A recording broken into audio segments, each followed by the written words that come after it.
오늘 하나님께서 우리에게 주신 말씀은 창세기 14장 17절에서 24절까지의 말씀입니다. 오늘 말씀은 아브라함의 참 주인이라는 제목 아래 하나님의 말씀을 함께 나누도록 하겠습니다. 여러분에게 있어 참 주인은 누구입니까? 너무 뻔한 질문이라면 하나님을 참 주인으로 섬기는 일과 세상의 왕을 참 주인으로 섬기는 삶은 어떻게 다릅니까? 이 두 삶에는 어떤 차이가 있는 것일까요? 혹시 이 자리에 두 주인을 함께 섬기는 분은 없으십니까? 마태복음 6장 24절 말씀에는 예수님께서 한 사람이 두 주인을 섬기지 못할 것이다 라고 못 박아서 말씀하셨습니다. 예수님은 한 사람이 두 주인을 섬기는 일은 절대 있을 수 없다라고 우리에게 항상 말씀하셨습니다. 왜냐하면 그런 일은 불가능하기 때문입니다.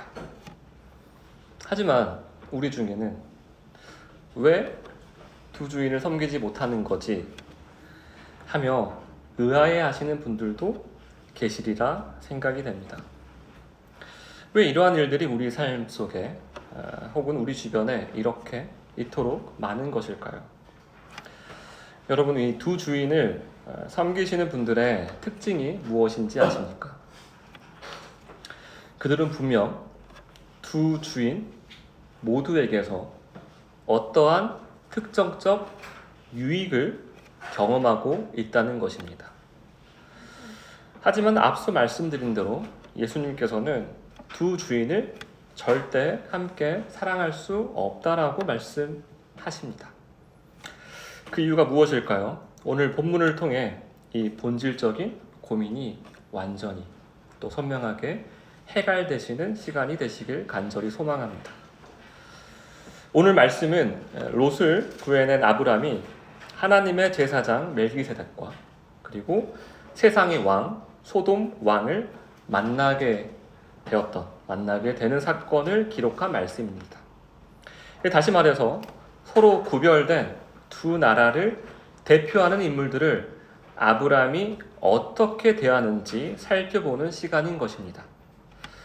아브람의 참 주인이 누구인지, 그리고 아브람은 참 주인을 어떻게 대하는지, 또 그 참 주인과 아브람은 어떤 관계 안에 있는지, 마지막으로 그 관계 속에서 아브람은 구체적으로 주인으로부터 어떠한 유익과 복을 누리는지를 두 왕을 극적으로 대비하여 드러내시는 하나님의 말씀을 통해 묵상해 보는 시간을 갖도록 하겠습니다.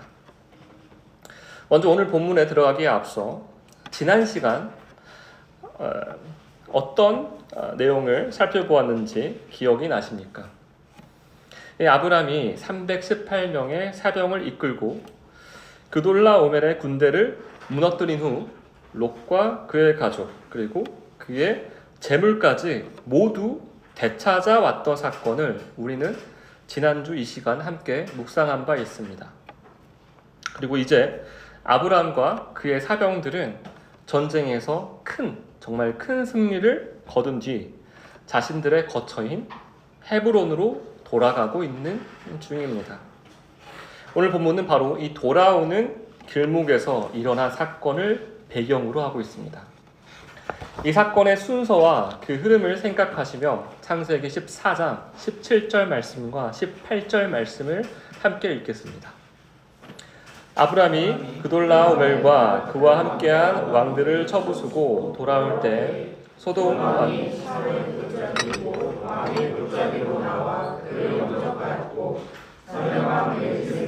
떡과 포도주를 가지고 나왔으니 그는 지극히 높으신 하나님의 제사장이었더라. 아멘. 아브람이 그돌라오멜과 그와 함께한 왕들을 쳐부수고 돌아올 때 그는 누구를 만나게 됩니까? 먼저는 소돔 왕을 만납니다. 본문을 자세히 살펴보시면 우연히 왕의 골짜기에서 마주친 것이 아닙니다. 문맥을 보면 소돔 왕은 의도적으로 아브람을 맞이하기 위해 왕의 골짜기로 나온 것임을 알 수 있습니다. 그런데 아브람은 소돔 왕만 만난 것이 아닙니다. 18절 말씀을 보시면 말씀에 기록된 대로 살렘 왕 멜기세덱도 만나게 됩니다. 물론 멜기세덱 또한 우연히 만난 게 아니라 아브람의 소식을 듣고 아브람을 멜기세덱이 찾아 만나러 나온 것입니다. 이 소돔 왕 그리고 살렘 왕 두 왕 모두 우연히 아브람을 만난 게 아니라는 것입니다. 두 명의 왕 모두 아브람과의 만남에 분명한 목적이 있었습니다. 하지만 각각의 목적이 달랐습니다. 둘 중 한 명은 아브람에게 복을 주기 위함이었고 또 다른 한 명은 자신의 유익을 얻기 위하여서 아브람이 얻은 것을 빼앗기 위함이었습니다.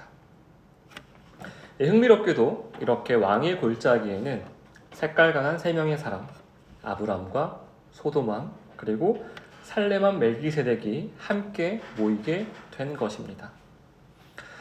앞선 본문에서는 여러 왕들이 각자의 이권과 욕망을 따라 크게 싸우며 서로 각축전을 벌였던 모습을 우리가 살펴보았었습니다.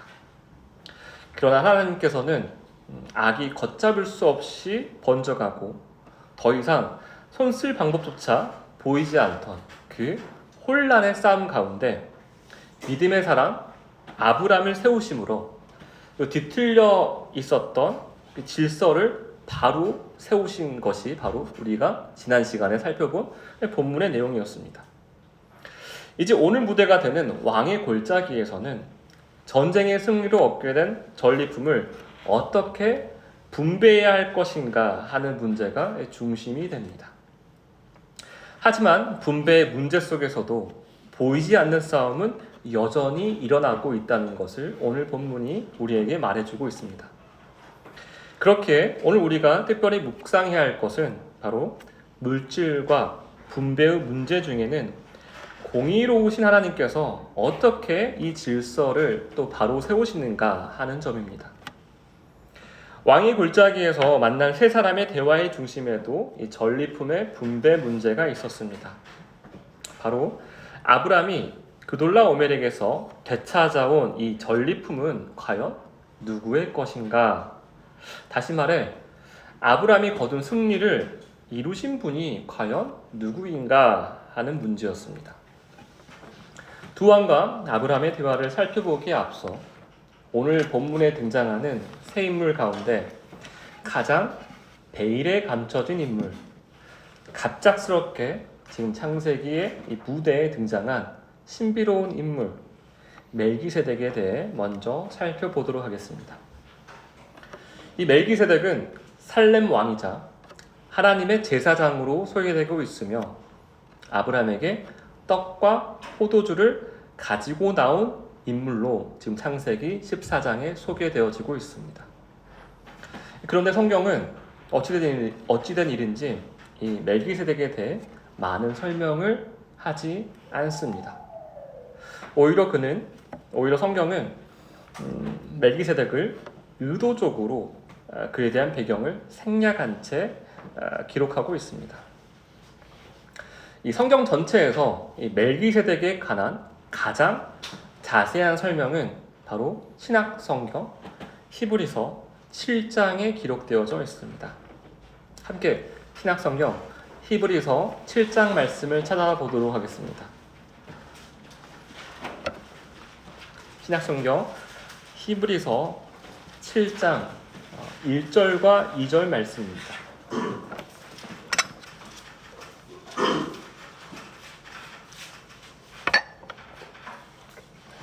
함께 읽겠습니다. 이 멜기세덱은 살렘 왕이요 지극히 높으신 하나님의 제사장이라 여러 왕을 쳐서 죽이고 돌아오는 아브라함을 만나 복을 빈 자라. 아브라함이 모든 것의 10분의 1을 그에게 나누어 주니라. 그 이름을 해석하면 먼저는 의의 왕이요 그 다음은 살렘 왕이니 곧 평강의 왕이요. 이 2절 하반절 말씀을 보시면 멜기세덱의 이름 뜻이 무엇이라고 나와 있습니까? 먼저는 의의 왕이요, 다음으로는 평강의 왕이다 라는 뜻을 가졌다라고 히브리서 7장 2절 말씀이 기록하고 있습니다. 다시 말해 의로운 왕이시기에 평강을 주시는 왕, 이 왕이 바로 멜기세덱이라고 합니다.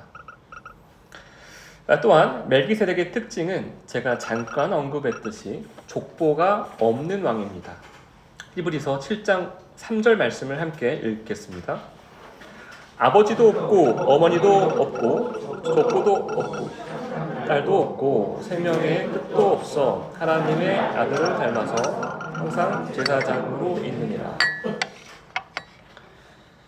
족보가 없는 왕 멜기세덱, 그 이유를 무엇이라고 설명합니까? 하나님의 아들을 닮아서라고 기록하고 있습니다. 즉 멜기세덱은 예수 그리스도는 아니지만 예수 그리스도의 예표자로 나타났다는 말입니다. 다시 말해 예수 그리스도의 역할을 멜기세덱이 수행하고 있는 것입니다.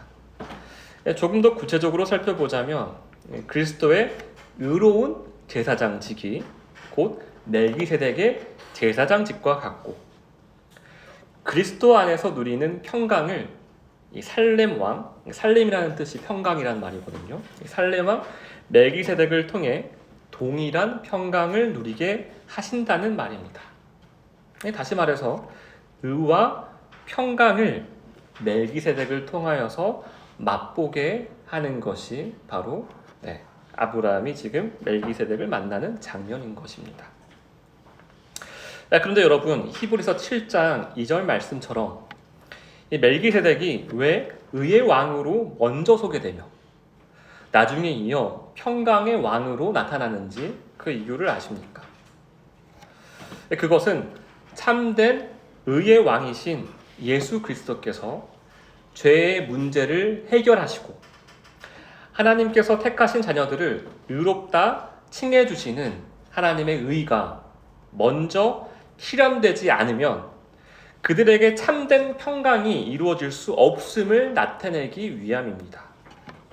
그리고 멜기세덱이 살렘 왕, 곧 평강의 왕으로 떡과 포도주를 들고 아브람을 만났다는 사실은 아브람의 이 죄의 문제가 해결됨으로 온전한 평강을 누릴 수 있게 되었음을 가시적으로 드러내는 것입니다. 그럼 이제 하나님의 제사장이자 평강의 왕인 멜기세덱이 아브람에게 구체적으로 어떠한 일을 행했는지 창세기 14장 19절과 20절 말씀을 통해 살펴보도록 하겠습니다. 창세기 14장 19절과 20절 말씀을 함께 읽겠습니다. 그가 아브람에게 축복하여 이르되 천지의 주제이시오 지극히 높으신 하나님이여 아브람에게 복을 주옵소서.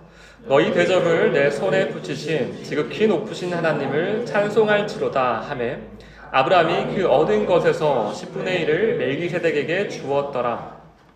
아멘. 여러분, 이 19절과 20절 말씀을 보시면 멜기세덱이 아브람을 축복하는 장면이 묘사되어 있습니다. 그런데 말입니다, 멜기세덱이 직접 행하는 일이 있습니까? 19절 말씀과 20절 말씀을 다시 한번 살펴보십시오. 멜기세덱이 직접 행하는 일이 있습니까?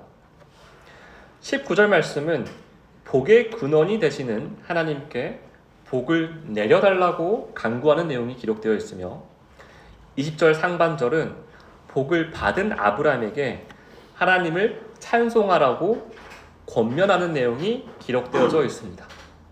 다시 말해서 19절과 20절에서 멜기세덱은 제사장의 역할, 즉 중보자의 역할로 나타나는 것입니다. 멜기세덱은 사실 복의 통로 역할을 하고 있는 것입니다. 천지의 주제 하나님과 죄인인 아브람을 연결하는 역할 말입니다. 그렇다면 천지의 주제이신 높으신 하나님을 통해 아브람이 받게 된 복은 무엇입니까? 어찌 보면 그돌라오멜 왕으로부터 많은, 정말 셀 수 없이 많은 전리품을 이미 챙겼었기에 그 정도면 이제 더 이상 부족함이 없을 것 같은데 무슨 복이 더 필요하지? 라고 생각하실 수도 있을 것입니다. 그런데 여러분, 이 하나님이 주시는 복은 하나님만이 주실 수 있는 복이며 그 복은 곧 하나님 안에 있는 평강과 연결된다는 사실을 기억하시길 바랍니다. 먼저 아브람에게 주신 첫 번째 복은 아브람의 대적을 아브람의 손에 붙이신 분이 하나님이심을 깨닫게 하는 것이었습니다. 이 아브람이 스스로 싸워서 이긴 전쟁이 아니라 더구나 자신의 능력으로 싸워 이긴 전쟁이 아니라 지극히 높으신 하나님의 능력으로 모든 죄악에서 승리를 경험케 했음을 온전히 깨달아 알게 하는 것이 바로 첫 번째 복인 것입니다. 우리가, 여러분이 절대 해결할 수 없는 문제를 해결해 준 존재가 바로 하나님이심을 알게 되었고, 실제로 하나님께서 모든 문제를 해결해 주셨음을 온전히 깨달아 알게 된 것입니다. 이때 여러분의 반응은 어떠실 것 같습니까? 감사합니다, 하나님. 감사합니다, 하나님. 감사합니다, 하나님이라는 고백이 정말 자연스럽게 흘러나오지 않겠습니까? 우리는 이를 찬송이라 표현합니다. 하나님을 찬송한다는 것은 모든 구원의 능력의 근원이 하나님이심을 인정하는 것이며 그 믿음으로 하나님을 높여드리는 고백인 것입니다. 이것이 바로 아브람이 받은 두 번째 복입니다. 하나님께서 이루신 구원의 역사를 찬양하는 가운데 하나님의 자녀들은 비로소 하나님께서만 주실 수 있는 참된 평강을 누리게 되는 것입니다. 다시 말해 하나님의 형상으로 지음받은 본래의 목적 안에서 참된 안식이 회복되는 것을 경험하는 것이 바로 하나님께서만 주실 수 있는 복, 하나님의 복을 누리는 자의 가장 큰 구별된 특징인 것입니다. 여러분, 이 아브라함이 경험한 하나님의 복이 무엇인지 잘 보이십니까? 그 복은 단순히 하나님께서 그돌라오멜의 군대를 무너뜨렸다라는 이 눈에 보이는 승리만을 의미하지 않았습니다. 오히려 아브람은 그 모든 과정 뒤에서 하나님께서 얼마나 세밀하게 역사하고 계셨는지를 깨닫게 된 것입니다. 도망한 자를 통하여서 롯이 사로잡혀 있다는 소식을 듣게 하신 분도 하나님이시고, 조카 롯을 긍휼히 여기는 마음을 주신 분도 하나님이셨습니다. 또한 318명의 사람들을 집에서 길러내고 훈련시키신 분도 하나님이셨으며, 그들과 함께 단까지 올라가 싸우게 하신 분도 하나님이셨습니다. 더 나아가 밤에 사람들을 나누어 기습하게 하시고 호바까지 추격하여서 롯과 그의 가족과 재물까지 되찾아 오게 하신 모든 과정 역시 하나님께서 시간과 공간을 친히 주관하셨기에 이루어진 일이었음을 아브람이 깨닫게 된 것입니다. 그리고 결국 사람의 힘으로는 도저히 이길 수 없었던 그 엄청난 전쟁 속에서 하나님께서는 실제로 하나님의 능력으로 아브람을 통하여서 승리하게 하셨습니다. 그런데 여러분, 아브람이 경험한 가장 큰 복은 단지 외적 전쟁의 승리에만 있는 것이 아니었습니다. 이보다 더 큰 본질적인 전쟁의 승리가 또 따로 있었습니다. 그것은 바로 자신의 유익만을 따라 살아가던 옛사람, 즉 애굽에서 극명하게 보여졌던 아브라함의 이기적인 자아가 죽고 의의 왕이신 예수 그리스도의 의로 덮임받아서 죄를 이기는 삶 가운데 참여하게 되었다는 사실을 아브라함으로 하여금 하나님께서 깨닫게 해주신 사건인 것입니다. 다시 말해 자기 목숨을 포기하고 원수와 같이 죄에 사로잡힌 이웃 롯을 구원하기 위해 살아가는 죄인 스스로는 결코 살 수 없는 정말 말도 안 되는 삶을 하나님 안에서 살게 되었음을 깨닫게 하신 것입니다. 이 놀라운 사실을 깨닫게 되었는데 어찌 하나님을 찬양하지 않을 수가 있겠습니까? 여러분, 하나님을 온전히 찬양하기 위해서는 지금까지 하나님께서 인도해 주신 모든 삶, 심지어 우리 자신이 미처 생각하지 못했던 정말 아주 작은 일 하나하나까지도 내가 한 일이 아무것도 없음을 고백할 수 있는 자만이 하나님께 참된 찬양을 올려드리는 예배자로 살 수 있는 것입니다. 이것이 바로 평강의 왕이 친히 주시는 하나님의 복을 경험한 자의 당연한 반응인 것입니다. 이 평강을 경험한 아브라함은 20절 하반절에 기록된 바와 같이 자신의 믿음을 고백합니다. 제가 하반절 말씀만 읽어보겠습니다. 아브라함이 그 얻은 것에서 10분의 1을 멜기세덱에게 주었더라. 이 아브라함이 그돌라오멜 왕과 싸워 이김으로 얻게 된 모든 물질 중에 10분의 1을 멜기세덱에게 바칩니다. 이 멜기세덱은 지극히 높으신 하나님의 제사장입니다. 따라서 아브라함이 멜기세덱에게 10분의 1을 드렸다는 것은 결국 하나님께 드렸다는 의미입니다. 여기서 10분의 1로 번역된 히브리어 마하세르는 우리가 잘 아는 11조를 뜻하는데 11조는 10분의 1을 드린다는 것 자체에 중점이 있는 것이 아닙니다. 성경에서 마하세르는 하나님께서 모든 소유의 참된 주인이심을 믿음으로 고백하는 행위입니다. 즉 아브라함은 11조를 통하여서 제가 경험한 모든 승리도, 제가 얻게 된 모든 물질도, 제가 누리게 된 모든 소유가 제 것이 하나도 없습니다. 라고 하나님 앞에 가시적인 고백을 하는 것이 바로 멜기세덱에게 10분의 1을 드린 행위였습니다.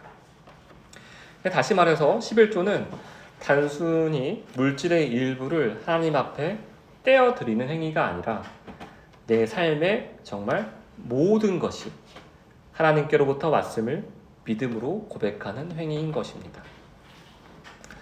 우리가 헌상을 드릴 때마다 늘 함께 부르는 찬송이 바로 634장이지 않습니까? 다들 기억하시죠? 모든 것이 주께로부터 왔으니 이 예물을 주께 드리나이다.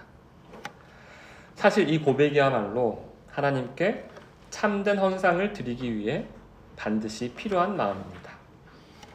왜냐하면 헌상은 단순히 물질을 드리는 시간이 아니라 내 삶의 모든 것이, 정말 그 모든 것이 하나님께로부터 왔습니다 라고 믿음으로 고백하는 시간이기 때문입니다. 그렇게 11조를 포함한 모든 헌상은 억지나 부담으로 드려지는 시간이 아니라 오히려 기쁨과 감사함의 고백이 되어야 하는 것입니다. 그리고 이러한 고백은 그냥 나오는 것이 아닙니다. 그 안에는 분명한 전제가 있는데 이를 세 가지로 정리해 보았습니다. 첫 번째 전제는 하나님께서 내게 새 마음을 주셨습니다. 두 번째 전제는 하나님께서 내 삶을 완전히 새롭게 하셨습니다. 세 번째 전제는 하나님께서 내게 참된 평강을 주셨습니다.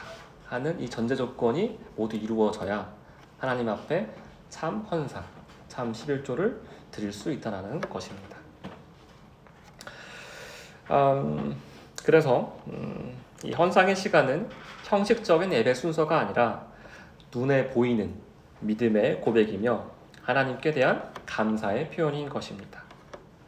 만약 우리가 매주 주일마다 이러한 마음으로 헌상을 드린다면 그 시간이 얼마나 아름답고 귀한 예배의 순간이 되겠습니까?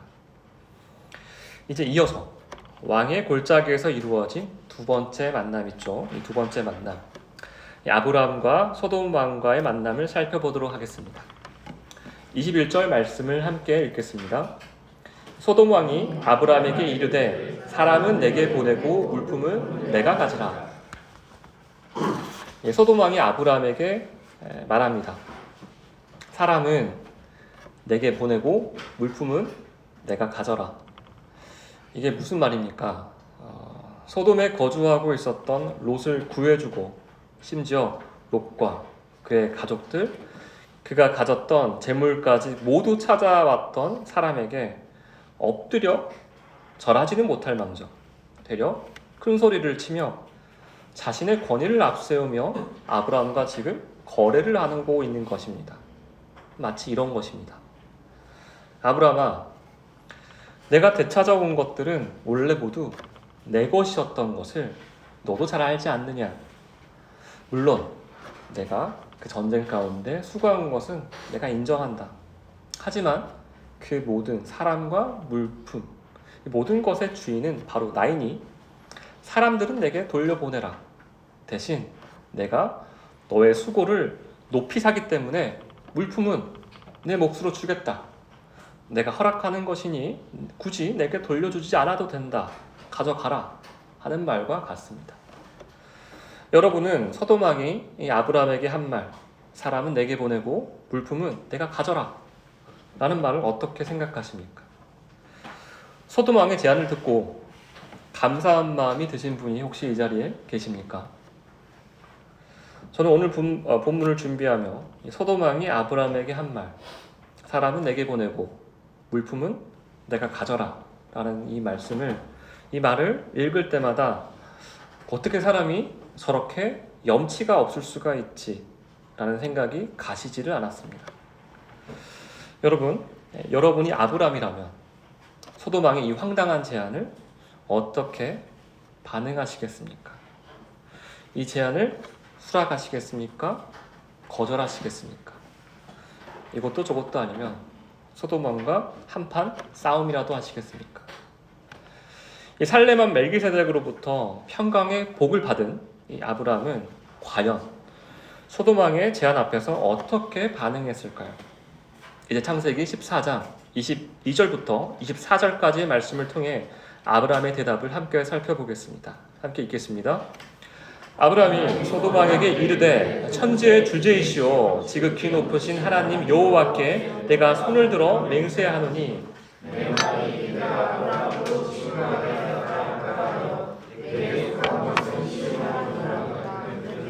한 가닥도 내가 가지지 아니하리라. 오직 젊은이들이 먹은 것과 나와 동행한 아넬과 에슬골과 마므레의 분깃을 제할지니 그들이 그 분깃을 가질 것이니라. 아멘. 여러분 22절 말씀을 주목하여 보시길 바랍니다. 아브라함이 소돔 왕에게 이렇게 말합니다. 천지의 주제이시오 지극히 높으신 하나님 여호와께 내가 손을 들고 맹세합니다. 아브라함은 자신에게 주인 행세하는 가짜 주인 소돔 왕에게 담대히 말합니다. 소돔 왕이여 들으소서. 당신은 저의 주인이 아닙니다. 저의 주인은 오직 지극히 높으신 하나님이십니다. 라고 말입니다. 그리고 이 말을 좀 더 풀어보자면 이렇습니다. 제가 얻은 이 모든 것들, 소돔 왕 당신 것이 아니라 천재의 주제이신 나의 주인 하나님의 것입니다. 왜냐하면 본래 모든 만물이 당신이 아닌 하나님께 속한 것이었고 하나님께서 나를 대신하여 홀로 쌓으신 것이었고 하나님께서 홀로 얻은 것들이며 원래 모든 것이 다 하나님께 속했던 것들이기 때문입니다. 하지만 아브라함은 여기서 끝나지 않습니다. 소돔 왕이여, 이 믿음의 고백을 저는 하나님 앞에 맹세합니다 라고 전하며 아브라함은 하나님을 증인으로 세웁니다. 이는 자신이 앞으로 뱉을 말을 책임을 지기 위하여서 하나님 앞에 선언하는 것입니다. 좀 더 정확하게 말씀드리자면 이미 한 몸으로 연합하여서 하나님 안에 있는 아브라함이 하나님의 앞에 맹세하는 것입니다. 이는 천지의 주제이신 하나님 앞에 매우 겸손한 고백이며 동시에 소돔 왕 앞에서는 굉장히 담대한 고백인 것입니다. 왜냐하면 이 맹세를 통하여서 아브라함은 소돔 왕과 자신 사이에 분명한 선을 긋고 있기 때문입니다. 여러분, 누군가 왕 행세를 하는 사람에게 당신은 나의 주인이 아닙니다. 그리고 나는 두 주인을 섬길 수가 없습니다. 라고 말한다면 그 사람이, 왕 행세를 하는 그 사람이 그 고백을 기쁘게 받들겠습니까? 이처럼 누군가와 분명한 선을 긋는 말은 필연적으로 갈등과 긴장을 동반하게 됩니다. 결국 하나님을 주인으로 섬기며 살아간다는 것은 세상과 타협하지 않는다라는 그 선택을 의미하며 때로는 그로 인해 갈등과 대립을 피할 수 없음을 본문은 우리에게 간접적으로 드러내주고 있는 것입니다. 그리고 우리가 22절에서 놓쳐서는 안 될 중요한 사실이 하나 더 있습니다. 그것은 바로 아브라함이 고백한 천지의 주제이시오 그리고 지극히 높으신 하나님 여호와라는 표현이 앞서 19절에서 하나님의 제사장 멜기세덱이 하나님을 부를 때 사용했던 표현과 정확하게 같다라는 것입니다. 이것은 우연이 아니라 의도적인 반복으로 보아야 합니다. 왜냐하면 아브라함이 이제 멜기세덱에게 들었던 신앙의 고백을 그대로 이어받아서 소돔 왕 앞에서 동일한 하나님을 증거하고 있기 때문입니다. 다시 말해 아브라함은 단순히 전쟁의 승리자로서 소돔 왕에게 말하는 것이 아니라 하나님께 속한 사람으로서 소돔 왕에게 하나님의 뜻과 하나님의 영광을 드러내고 있는 것입니다. 이어지는 23절에서 아브라함은 자신의 삶의 주권자가 누구인지를 더욱 분명하게 선언합니다. 23절 말씀입니다. 제가 다시 한번 읽어보겠습니다. 내 말이 내가 아브라함으로 치부하게 하였다 할까 하여 내게 속한 것은 실 한 오락이나 들매끈 한 가닥도 내가 가지지 아니하리라. 이 23절 말씀은 소돔 왕이여, 당신 것이라고 자기 것이라고 여기는 사람들 뿐만 아니라 물품들까지 그 어느 것 하나, 아주 작은 것 하나라도 나는 결코 손대지 않겠습니다 라는 의미입니다. 그 이유가 무엇이겠습니까? 아브라함은 훗날 소돔 왕의 입에서 너희도 알지 않느냐, 그돌라오멜의 군대를 무너뜨렸던 그 영웅 아브라함 말이다. 지금 그가 부유하게 된 것도 결국 다 내 덕분이다. 내가 그에게 은혜를 베풀었기 때문에 그가 부자가 된 것이다 라는 말이 결코 나오는 것을 원치 않았던 것입니다. 그래서 아브라함은 소돔 왕이 자기 소유라고 본인 생각에 여기는 것이라면 그 어떠한 것도 받지 않겠다라고 단호하게 선언하고 있는 것입니다. 왜냐하면 만일 아브라함이 소돔 왕이 자기 것이라고 여기는 그 물품을 받게 되면 단순히 재물을 받는 것으로 끝나는 것이 아니기 때문입니다. 그 순간 아브라함은 마치 소돔 왕의 은혜를 입은 사람, 그의 영향력 아래 있는 사람처럼 보이게 되기 때문입니다. 더 나아가서 하나님께서 이루신 위대한 승리마저도 소돔 왕의 공로처럼 바뀌게 되는 것입니다. 그래서 아브람은 매우 단호하게 이야기하고 있는 것입니다. 그는 하나님의 자리에 소돔 왕이 앉아 있는 것을 허락하지 않았습니다. 또한 하나님께서 마땅히 받으셔야 할 하나님의 영광을 소돔 왕이 가져가지 못하도록 했던 것입니다. 이 아브람은 하나님의 유일한 주인이시라는 사실과 그가 자신과 함께 하심으로 그의 능력에 힘입어 누리게 된 하나님의 영광을 결코 부인할 수가 없었던 것입니다. 그리고 자신이 얻게 된 재물, 이것은 자신의 힘으로 얻은 것도 아니었기에 하나님의 이름을 가리는 일에 쓰는 것은 결코 가당치도 않았던 것입니다. 그렇기에 자신이 전쟁을 통해 얻은 모든 전리품들을 자신이 갖든지 자신이 갖지 않든지 아무 상관이 없었던 것입니다. 그것이 자신의 것이 아님을, 그것이 하나님의 것임을 온전히 깨달아 알고 있었기 때문입니다. 그래서 오직 아브람의 관심은 하나님의 것이 될 수 있게 통로의 역할을 할 뿐이었었던 것입니다. 마치 멜기세덱이 자신에게 보였던 그 행동처럼 말입니다. 왜냐하면 아브람은 누구보다도 하나님께서 천지의 주제이심을 경험했고 깨달아 믿고 있기 때문입니다. 이제 24절 말씀을 함께 보시겠습니다. 오직 젊은이들이 먹은 것과 나와 동행한 아넬과 에스골과 마므레의 분깃을 제할지니 그들이 그 분깃을 가질 것이니라. 여기서 언급된 젊은이들은 아브라함과 함께 그돌라오멜의 군대와 싸웠던 318명의 사람들을 가리킵니다. 사실 지난 본문에서는 이들이 아브라함과 함께 용감하게 전쟁에 나선 유일한 사람들로 기록되어져 있었습니다.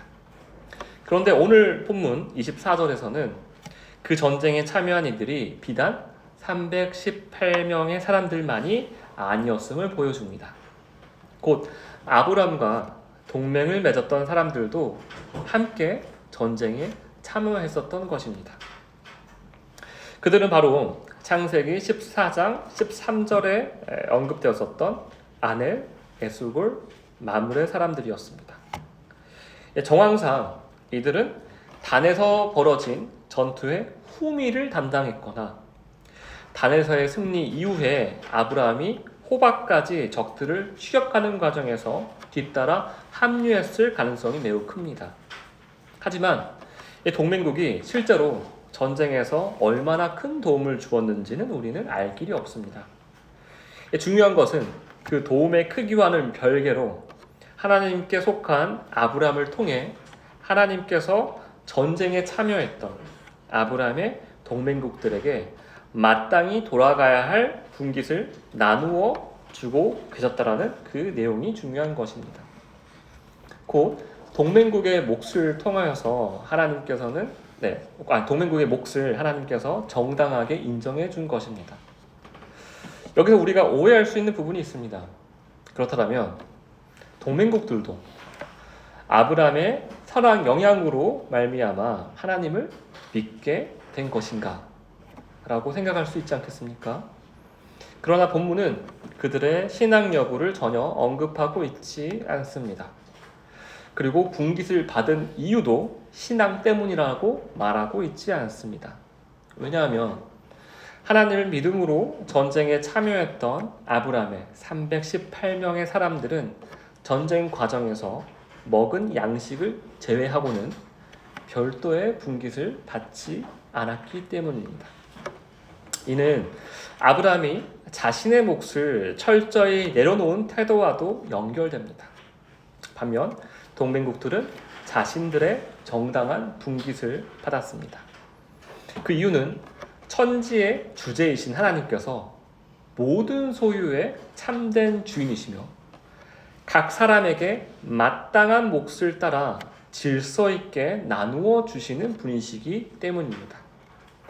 다시 말해 하나님께서는 믿는 자와 믿지 않는 자를 구분하기 이전에 온 세상을 실제로 다스리시며 모든 만물을 자신의 섭리 가운데 질서 있게 주관하시는 분이심을 24절을 통하여서 우리에게 더욱 선명하게 드러내고 나타내고 계신 것입니다.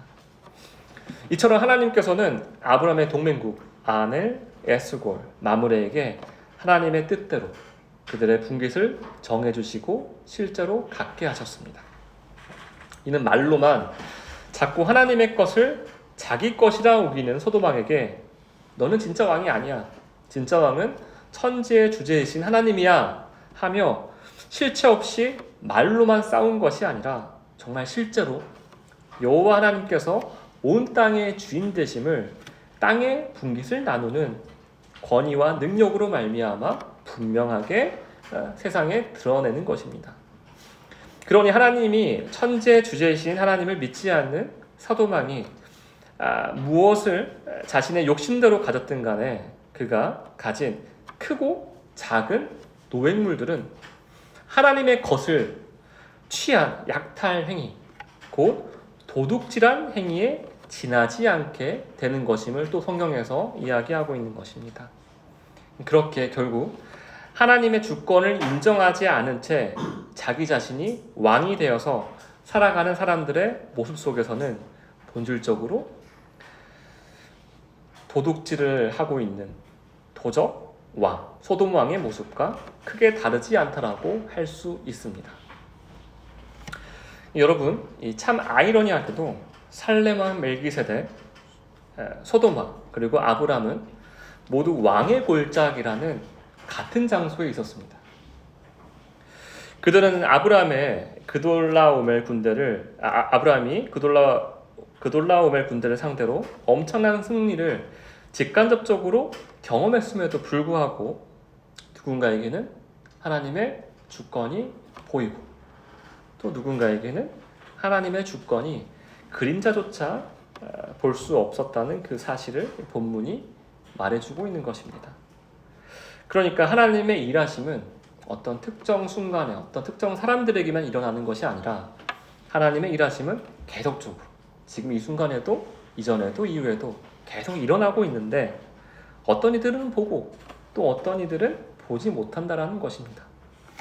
그리고 하나님의 일하심을 본 자들은 그것을 절대 자기가 스스로 행했다라고 말하지 못한다라는 것입니다. 오히려 자기 것이라 주장하지 않고 자기 것으로 취하지 않는다라는 것입니다. 그리고 하나님의 영광을 가로채려고 하는 자, 즉 도둑질하려는 자를 두려워하거나 그것에 동조하는 삶을 결코 살지 않는다라는 것을 오늘 성경 본문에서는 이야기해주고 있습니다. 여러분은 소돔 왕과 같은 도둑질하는 사람을 섬기고 싶으십니까? 아니면 소돔 왕과 같이 하나님의 것을 도둑질하며 사는 뻔뻔한 사람으로 살고 싶으십니까?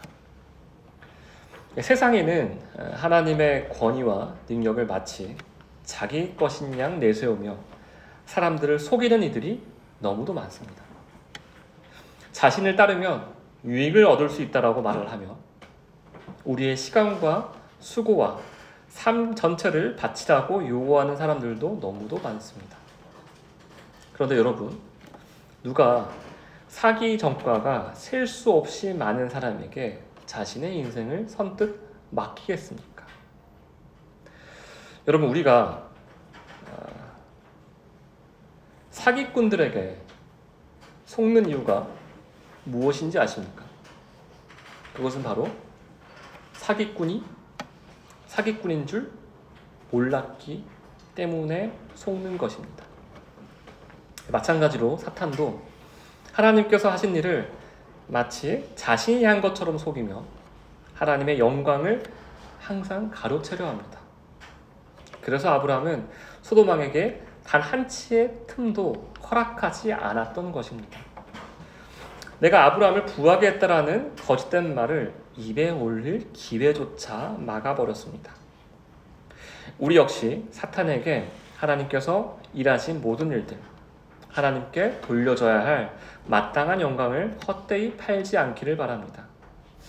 그러기 위해서는 아브라함이 살렘 왕 멜기세덱을 만나 하나님의 복을 받았듯이 우리 역시 의의 왕이자 평강의 왕이신 예수 그리스도를 만나 하나님의 복을 만나고 경험해야 합니다.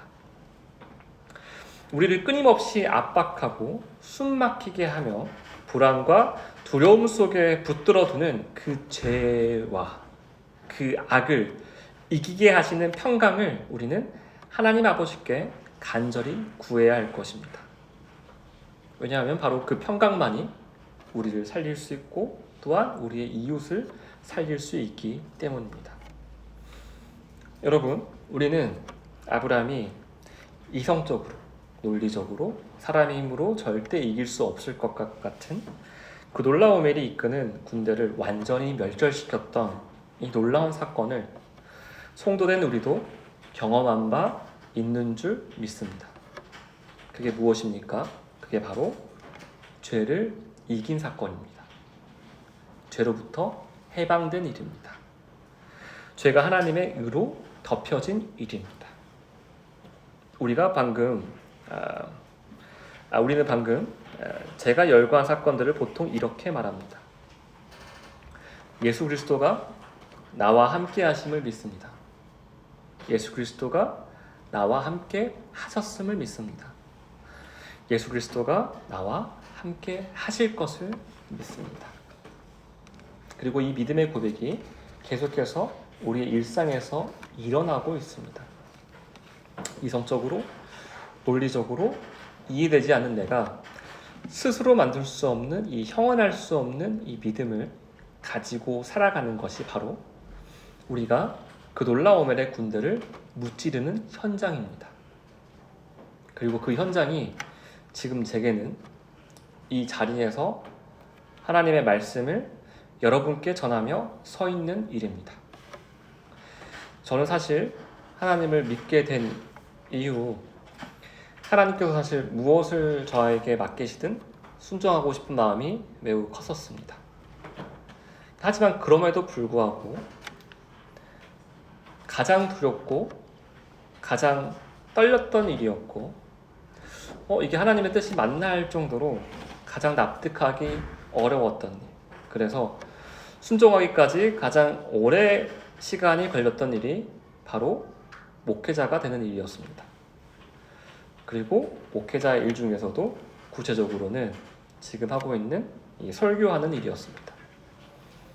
하나님의 말씀을 전하는 일은 바르게 전하면 사람을 살릴 수 있는 일이 되지만 잘못 전하면 수많은 사람들을 죽이는 매우 위험한 일임을 제가 너무도 잘 알고 있었기 때문입니다. 그렇게 두려워했던 자리에 오늘도 하나님께서는 정말 겁이 많고 정말 부족한 종된 저를 이 자리에 세우셨습니다.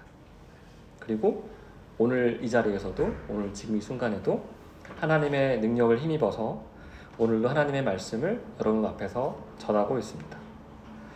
제게는 이 사실이 정말 이해할 수 없을 정도로 정말 놀라운 은혜이며 동시에 감히 형언할 수 없을 만큼 감사한 일이 되었음을 여러분 앞에 고백하는 바입니다. 여러분도 삶 가운데 제게 이 설교의 자리처럼 두려운 자리가 있으시지 않으십니까? 여러분에게는 그곳이 어디이십니까? 그것이 누군가에게는 저의 설교의 자리가 누군가에게는 아버지의 자리가 될 수 있고 또 누군가에게는 그 자리가 어머니의 자리가 될 수 있으며 또 누군가에게는 아들의 자리가 또 누군가에게는 딸의 자리가 또 누군가에게는 지금 드리고 있는 예배의 자리가 될 수 있음을 믿습니다. 이 자격 없는 저희를 하나님께서는 우리를 지금까지 그 어려운 자리, 그 힘든 자리에 세워주셨습니다. 그 힘든 자리를 맡기시는 이가 우리 스스로의 힘이 아니라 하나님이시라면 그 힘든 자리에 걸맞는 능력을 주시리도 하나님이심을 저는 믿어 의심치 않습니다. 여러분, 우리가 그 두려워하는 자리에서 우리가 사실 할 수 있는 일이 아무것도 없음을 온전히 깨닫는 역사가 지금 이 자리에 임하기를 간절히 소원하고 소망하고 정말 간절히 바랍니다. 그저 하나님께서 함께 하시는지 확신을 달라고 인도하신 자리에서 바른 역할을 행할 수 있는 능력이 오직 하나님께 달려 있음을 간절히 기도하시는 여러분이 되시길 바랍니다. 이 하나님께서 우리가 가지고 있는 이 모든 불안을, 모든 걱정을, 모든 힘듦을 완전히 덮으시는 놀라운 경험이 있으시기를 간절히 기도합니다. 그리고 그와 함께 하나님께서만 주실 수 있는 놀라운 평강이 여러분들을 이끄신, 하나님께서 인도하신 그 자리 안에서 그 평강을 계속적으로 더 풍성히 풍만히 경험하시길 간절히 바랍니다. 그래서 그 평강 안에서 하나님을 마음 깊이 찬양하며 아브람처럼 하나님만을 주인으로 삼으며 기쁨 안에 살아가는, 함께 지어져가는 공동체가 되기를 간절히 소망합니다. 그리고 그렇게 정말 끝까지 하나님께서 우리 모두를 붙잡아 주실 것을 믿어 의심치 않습니다. 함께 기도하시겠습니다.